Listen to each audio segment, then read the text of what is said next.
नमस्ते बच्चों। आज हम कक्षा 10 विषय विज्ञान अध्याय 10 प्रकाश परावर्तन तथा अपवर्तन के बारे में पढ़ेंगे। मैं इंद्र कुमार जैन, मेरे साथ अंजू रानी। पाठ का सार। नंबर 1, प्रकाश का मार्ग सदैव सीधा एवं सरल होता है, जैसे कि चित्र में दिखाया गया है। नंबर 2, प्रकाश सभी वस्तुओं को दृश्यमान बनाता है। नंबर 3, कोई वस्तु उस पर पड़ने वाले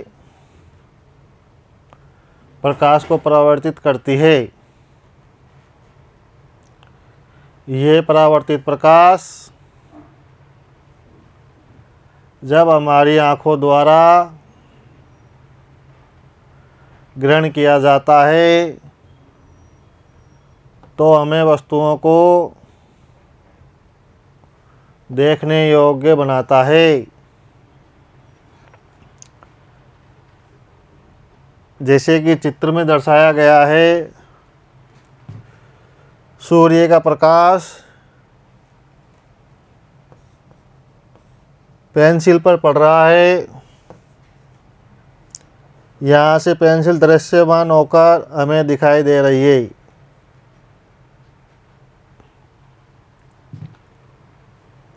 पॉइंट नंबर 4, प्रकाश की किरण। जब प्रकाश अपने प्रकाश के स्रोत से गमन करता है तो ये सीधी एवं एक सरल रेखा में होता है।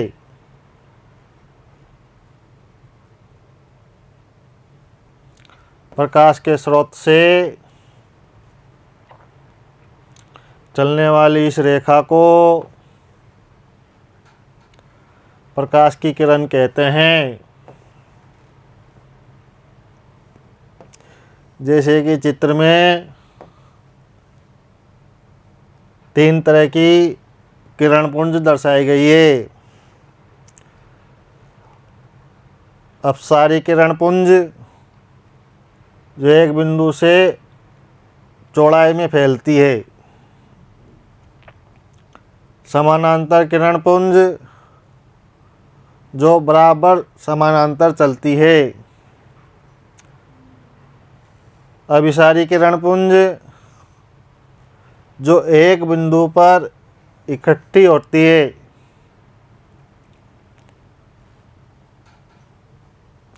पॉइंट नंबर 5, प्रकाश का परावर्तन। जब प्रकाश की किरण किसी परावर्तक पृष्ठ से टकराता है तो यह टकराकर पुनः उसी माध्यम में मुड़ जाता है जिस माध्यम से ये चलकर आया है। इसे ही प्रकाश का परावर्तन कहते हैं। जैसे कि रेखा चित्र में दर्शाया गया है, यह परावर्तक पृष्ठ है, यह आपतित किरण है, यह परावर्तित किरण है।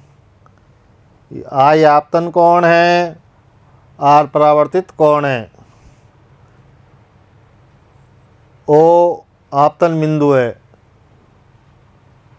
ये अभिलंब है। परावर्तन के नियम।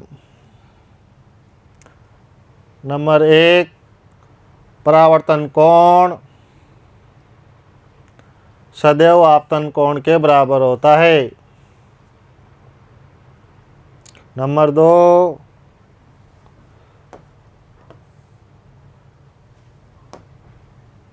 आपतित किरण दर्पण के आपतन बिंदु पर अभिलंब तथा परावर्तित किरण सभी एक ही तल में होते हैं। पॉइंट नंबर 7, दर्पण यह एक चमकीला और अधिक पॉलिश किया हुआ परावर्तक पृष्ठ होता है जो सामने रखी वस्तु का प्रतिबिंब बनाता है। दर्पण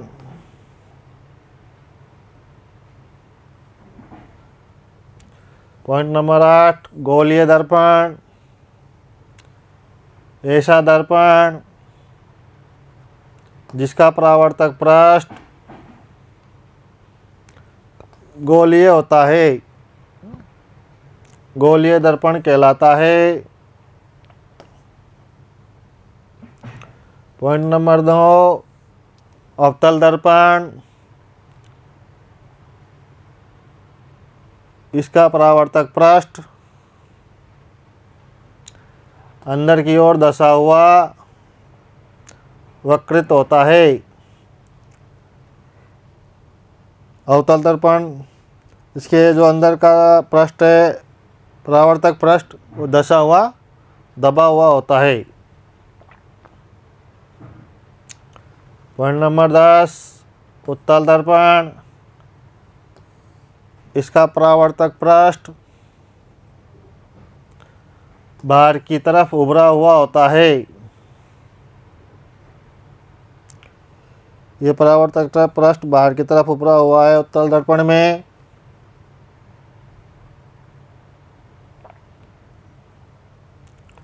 पॉइंट नंबर 11, प्रकाश का अपवर्तन जब प्रकाश की किरण एक माध्यम से दूसरे माध्यम में जाती है तो यह अपने मार्ग से विचलित हो जाती है। माध्यम 1, माध्यम 2, आपतित किरण जब एक माध्यम से दूसरे माध्यम में जाती है सीधे जाने की बजाय विचलित हो जाती है।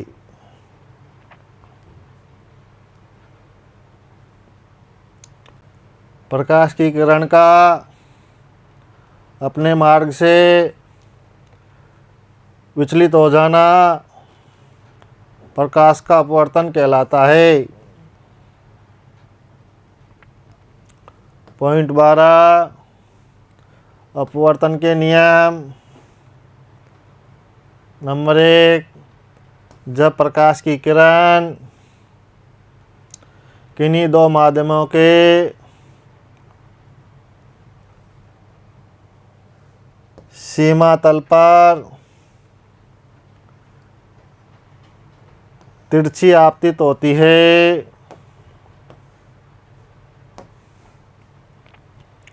तो आपतन कोण I जा साइन तथा अपवर्तन कोण R जा साइन का अनुपात एक नियतांक होता है।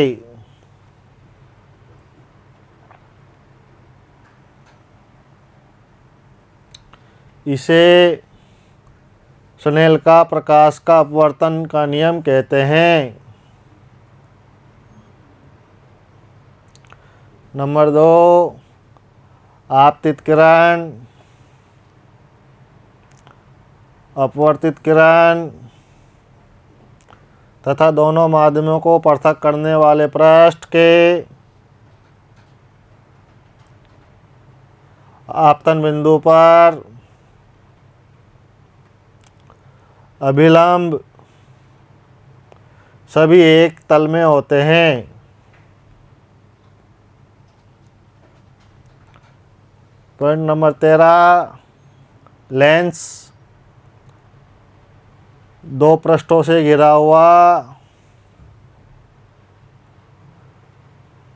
कोई पारदर्शी माध्यम जिसका एक या दोनों पृष्ठ गोलीय हैं लेंस कहलाता है। लेंस की क्षमता का एसआई मात्रक डायप्टर होता है। चित्र में लेंस दर्शाया गया है। बहुचयनात्मक प्रश्न। प्रश्न 1, निम्न में से कौन सा पदार्थ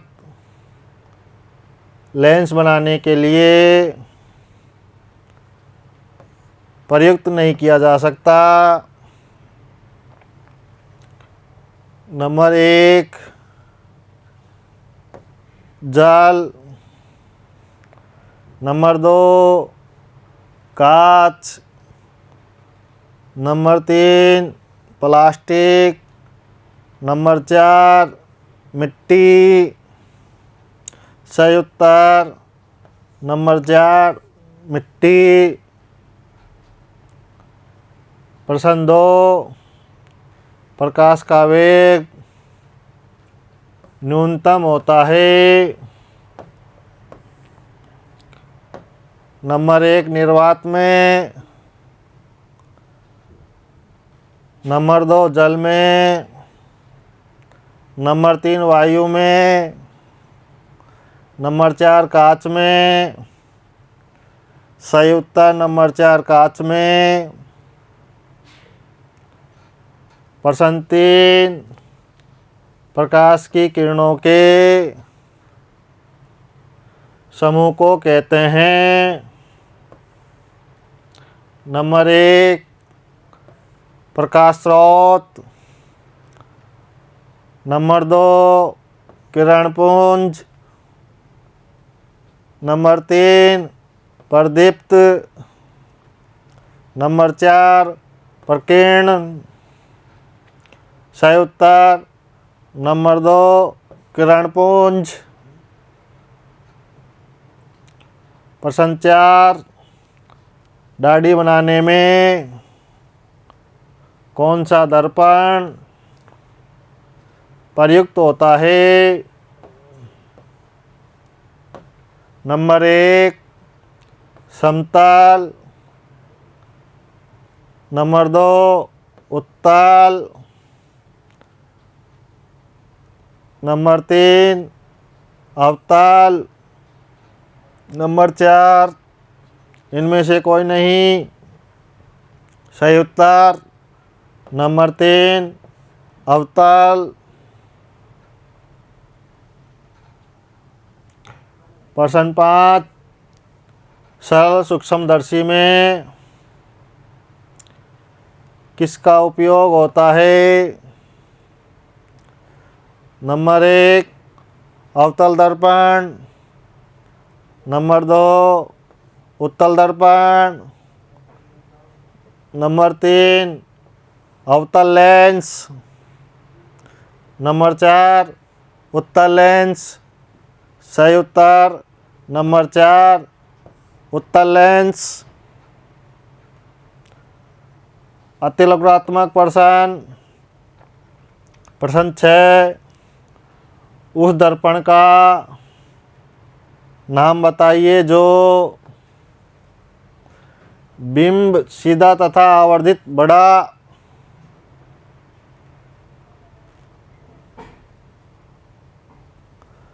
प्रतिबिंब बना सके।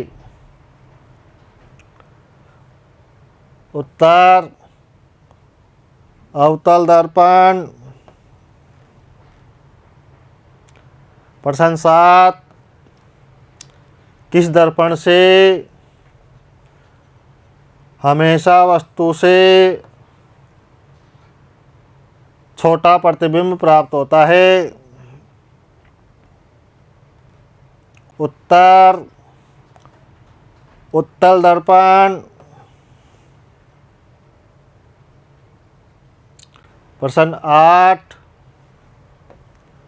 साइड मिरर के रूप में कौन सा दर्पण प्रयुक्त होता है? उत्तर उत्तल दर्पण। प्रश्न 9, सरल सूक्ष्मदर्शी में किस लेंस का उपयोग होता है? उत्तर उत्तल लेंस।